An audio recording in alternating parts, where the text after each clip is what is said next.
Hello children, previous video में हमने पढ़ा रशियन सिविल वॉर। आज का टॉपिक है Stalinism and collectivisation. Let's start. The period of early planned economy was linked to the disaster.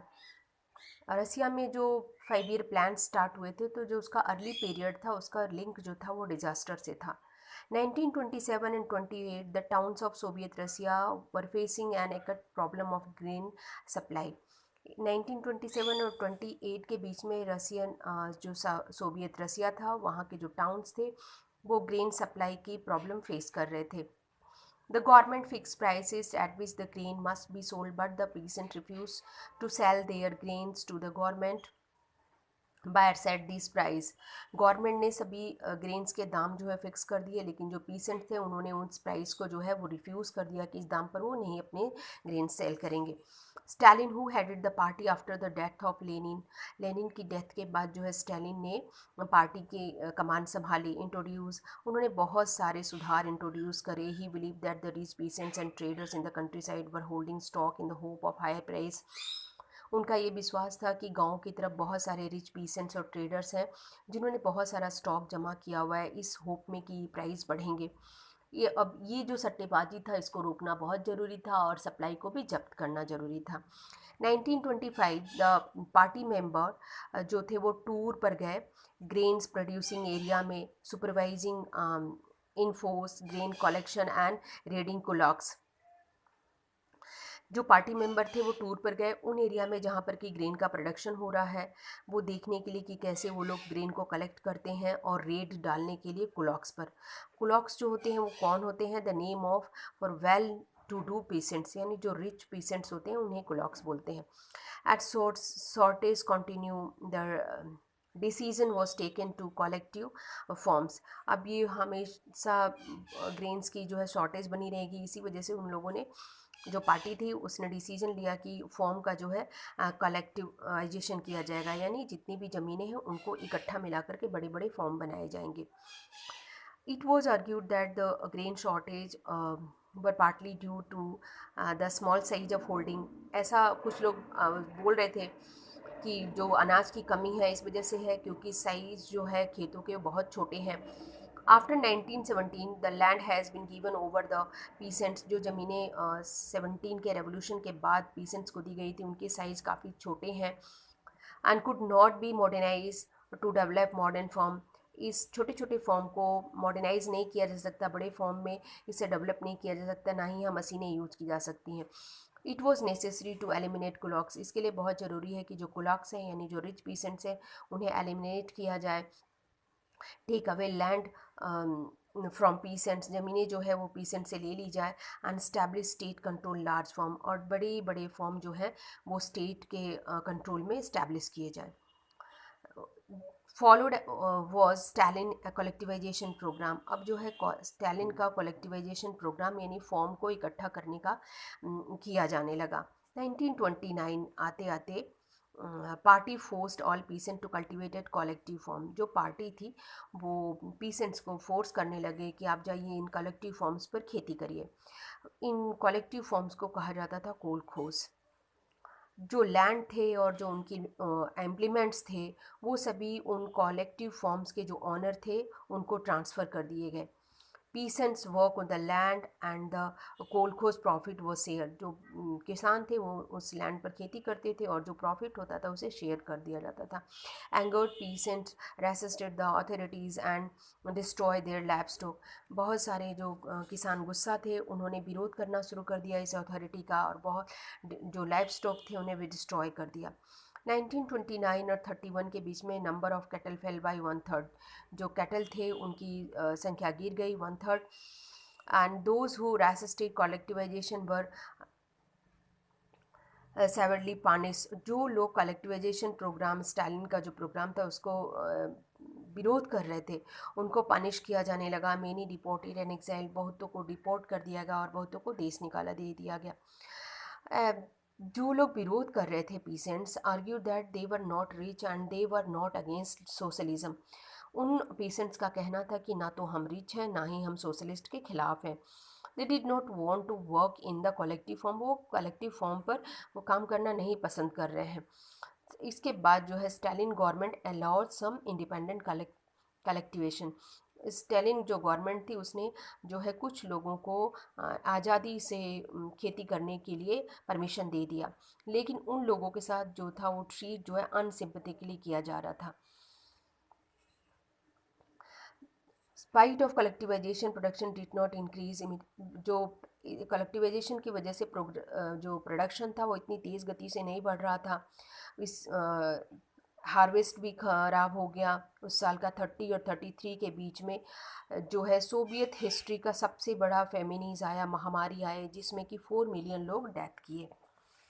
Many within the party criticize the confusion of industrial production under the planned economy and the consequences of collectivization। बहुत जो party के member थे वो लोग criticise कर रहे थे, बोल रहे थे कि कंफ्यूज हैं इस इंडस्ट्रियल प्रोडक्शन को लेकर कि जो प्लान्ड इकोनॉमी में हो रहा है और कलेक्टिवाइजेशन का भी क्या रिजल्ट निकलेगा।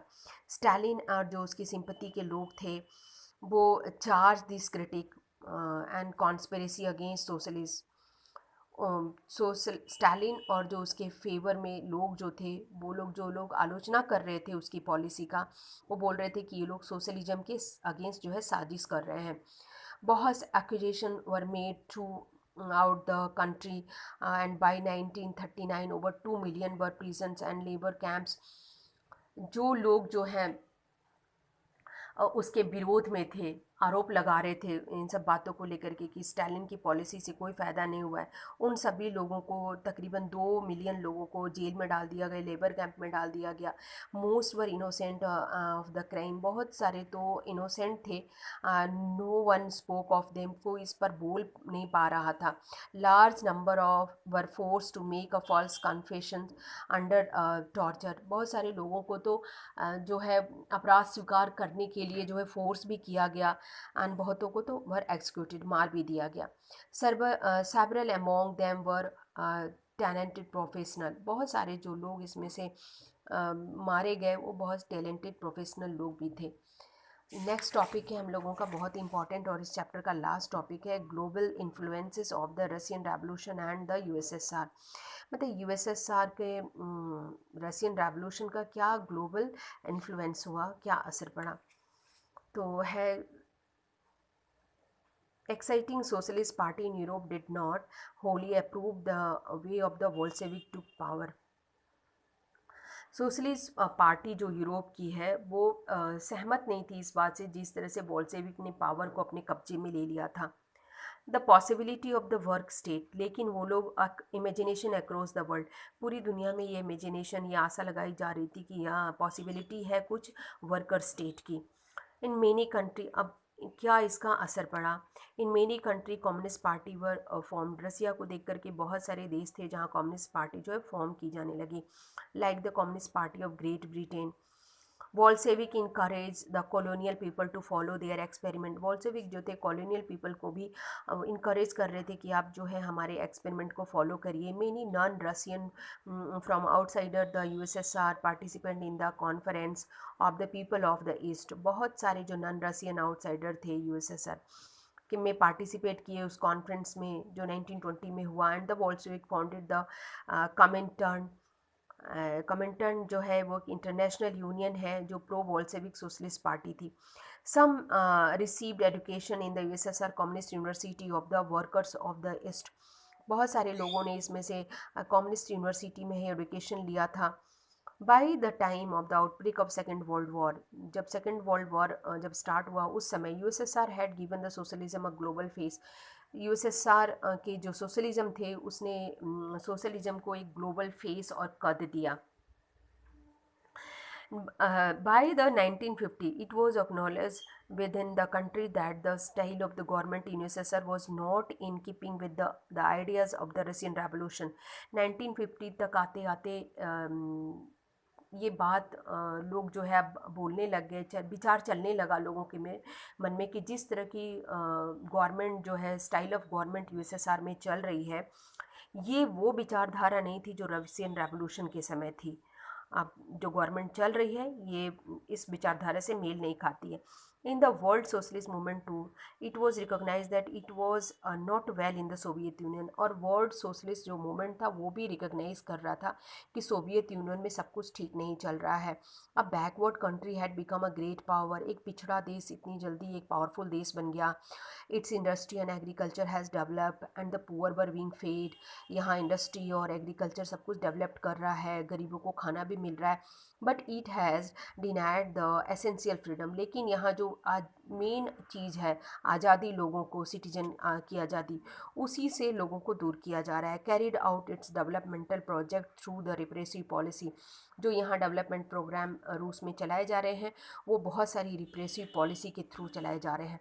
By the end of the 20th century the international reputation of the USSR as a socialist country had declined. End of the 20th century में जो यूएसएसआर की जो इंटरनेशनल रेपुटेशन थी एक सोशलिस्ट कंट्री के रूप में, वो काफ़ी उस नीचे गिर गई. It was recognized that the socialist idea still enjoy respect among its people. आज भी ये रिकॉग्नाइज किया जा रहा था कि जो सोशलिस्ट आइडिया को मानने वाले लोग हैं वो आज भी रिस्पेक्ट लेते हैं लोगों के बीच में. But in each country the ideas of socialism were rethought in very variety of different way. जो हर कंट्री में सोशलिज्म को लेकर जो आइडिया थे वो अलग अलग बार अलग अलग तरीक़ों से विचार किया जा रहा था. स्टूडेंट मैं कुछ क्वेश्चन दे रही हूँ, आप लोग नोट कर लीजिए. Who was Stalin? Who were kolkhoz? What does kolkhoz means? What was centralised planning? Explain the contribution of Lenin to the Russian Revolution. Write a short note on Stalin collectivization program. And what was the global influence of Russian Revolution? Thank you, children.